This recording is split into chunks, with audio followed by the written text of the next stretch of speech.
প্রথমত আমাদের আজকের দাবিগুলো খুবই যৌক্তিক এবং খুবই ক্লিয়ার যে আমাদের যৌক্তিক দাবিগুলো আপনারা মেনে নেন। আমরা আমাদের কর্মক্ষেত্রে এবং আমাদের কাজে দ্রুত ফিরতে চাই। আমরা চাই না যে আমাদের জন্য কোনো রোগীর হয়রানি হোক। আমরা আমাদের সেবা নিশ্চিত করে দিতে চাই, কিন্তু তার আগে আমাদের যে প্রবলেমগুলো আপনারা একটু শুনুন এবং আপনারা আমাদের সরকারের সামনে তুলে ধরুন যে আমরা যে কষ্টটা করছি, আমরা অন্য আর 5টা প্রফেশনের মানুষদের মতো কিন্তু মাসে মাসে বেতন ভাতা পাচ্ছি না। আমরা 6 মাস অন্তর অন্তর বেসরকারি যারা বিসিপিএস কর্তৃক এফসিপিএস ট্রেনি রয়েছে তারা 6 মাস পর পর আমরা বেতন পাচ্ছি। এবং দেখুন 6 মাস কি আমরা বসে থাকবো?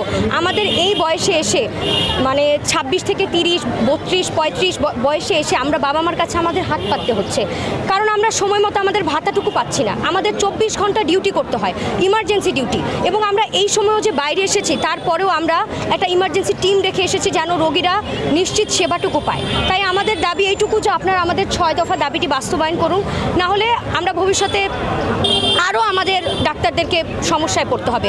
আমাদের জুনিয়র ডাক্তাররা যেন এটা নিয়ে আরও প্রবলেমে না পড়ে, এই জন্যই আমরা আজকে এসেছি যেন আমরা আমাদের দাবিগুলো বাস্তবায়ন হিসেবে পাই। আমরা বিশ্বাস করি আমাদের বর্তমান সরকারের ফার্স্ট লেডি কিন্তু তিনি একজন ডক্টর। তো আমাদের ডক্টরদের যদি কোনো সমস্যা থাকে তাহলে সরকার প্রধানই আমাদের সবচেয়ে বেশি রিয়েলাইজ করবেন যে বাংলাদেশের ডাক্তাররা কী পরিমাণ হ্যারাসমেন্ট এবং সমস্যার মধ্য দিয়ে যায়। তো আমরা এক্সপেক্ট করব আজকে আমাদের 3টার দিকে স্বাস্থ্য মন্ত্রণালয়ে আমাদের Dhaka medical college, Salimullah medical college, Suhrawardy medical college এবং ঢাকাস্থ উপস্থিত যতগুলো মেডিকেল কলেজ আছে তাদের থেকে একটা 10 জনের প্রতিনিধি দল মন্ত্রণালয়ে যে দেখা করার কথা, তাদের সাথে একটা বৈঠকে আসার কথা। এবং আমরা আশ্বাস যদি পাই যদি আমাদের এই দাবি দাবাসমূহ পালন করা হবে, আমাদের দাবি দাবাসমূহ মেনে করা হবে, এবং আমাদের দাবি দাবাসমূহ কোনো অযৌক্তিক দাবি না, আমাদের দাবি দাবাসমূহ প্রত্যেকটাই যৌক্তিক এবং মানে এই সময় উপযোগী হয়ে গেছে। একবার আমাদের এই দাবিগুলো বাস্তবায়ন করা সময়ের দাবি। তো আমরা আশা রাখবো আজকে 3টার দিকে যদি তারা সেখানে যায়, তারা যদি আশা করি ফলপ্রসূ কিছু নিয়ে আসবে মন্ত্রণালয় থেকে, তাহলে আমরা আমাদের কর্মবিরতি উইথড্র করে দেবো। আর আমাদের কর্মবিরতি আছে থাকা সত্ত্বেও আমাদের মানবতা আমাদের দিকটা আমাদের দেখতে হবে। একটা পেশেন্ট যখন এখানে উত্তরবঙ্গের 8 জেলা থেকে পেশেন্ট রংপুর মেডিকেল কলেজে আসে, তো আমরা যদি ট্রিটমেন্ট বন্ধ করে দিচ্ছি, ঠিক আছে, আমাদের কর্মবিরতি আছে, কিন্তু আমাদের একটা এমার্জেন্সি মেডিকেল টিম রেডি করা আছে যাতে কোনো পেশেন্টকে চিকিৎসার অভাবে মারা যেতে না হয়। আমাদের কর্মবিরতি আছে, ইন জেনারেলাইজড আছে, কিন্তু আমরা এমার্জেন্সি মেডিকেল টিম রেডি রেখেছি। তো যদি আমাদের দাবি দাওয়া পালন করা মানে বাস্তবায়িত না হয়, সেক্ষেত্রে আমরা কর্মবিরতি বিদ্যমান রাখবো। কিন্তু আমরা আশা করছি যে আমাদের এই দাবি দাওয়া বিসিপিএস এবং স্বাস্থ্য মন্ত্রণালয় মেনে নেয়। মেডিকেলে প্রথম আসি সেদিন আমাদের একটা শপথ পড়ানো হয়, সেটা হচ্ছে যে আমরা নিজেদের প্লাস আমাদের নিজের পরিবার সবার উপরে হচ্ছে আমরা আমাদের রুগীদেরকে রাখবো। তো আমরা সেই শপথটাকে আমরা মনে প্রাণে ধারণ করি। তো এই জন্য হচ্ছে আমরা আমাদের আসলে এই হঠাৎ করে তো আমরা এই স্ট্রাইকে চলে আসিনি।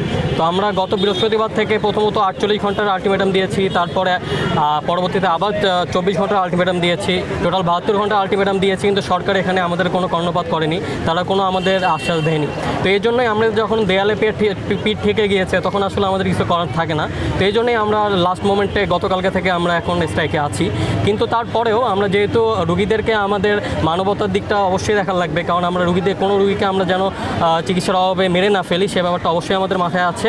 এর জন্য আমাদের একটা এমার্জেন্সি টিম রেডি করা রয়েছে। তো তারা যে কোনো অনাকাঙ্ক্ষিত পরিস্থিতিতে এবং যে কোনো এমার্জেন্সি সিচুয়েশনে আমরা অবশ্যই সেখানে যাব, এটা আমরা পরিচালককে আমরা নিশ্চিত করেছি।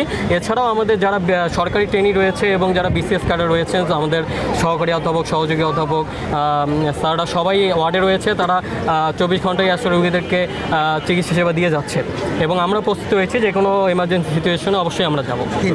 কালকে রাত্রে আমার আম্মাকে এখানে ভর্তি করাইছি, সে একজন স্ট্রোকের রুগী, এনাকে যে ভর্তি করেছি যেভাবে রাখছে ওইভাবে আছে, শুধু এগুলা ইনজেকশন আর স্যালাইন, এগুলো যে একটা ডাক্তার এসে এখন পর্যন্ত দেখলো না যে রুগীটা কী অবস্থা, কেমন কন্ডিশন, এখন পর্যন্ত আসে না, কোনো ডাক্তারই আসে না, শুধু নার্স আসছে এসে আমাদের মানে আমার বাইরে থেকে সব কিছু নিয়ে আসছি, খালি ওনারা পুশ করে দিছে আমাদের এই পর্যন্ত, এখন পর্যন্ত আছে। এখন ভাবতেছি যে এখানে আর রাখবো না, আমরা চলে যাবো আজকে।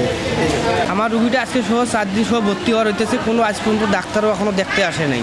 রুগীটা সুস্থ হইলো না অসুস্থ হইলো আমরা বলতেও পারতেছি না, কাগজপাতি এসেও দেখতে কেউ দেখেনি। এখানে যাইতেছি 6 নম্বর দেখা দিতেছে, ওখানে যাইতেছি 3 নম্বর রুম দেখা দিতে আছে, কোনো ডাক্তারে আজ পর্যন্ত 4 দিন সহ পাইতেছি না। এখানে একটা রুগী নিয়ে এসছে আমার শ্বশুর, কিডনির সমস্যা।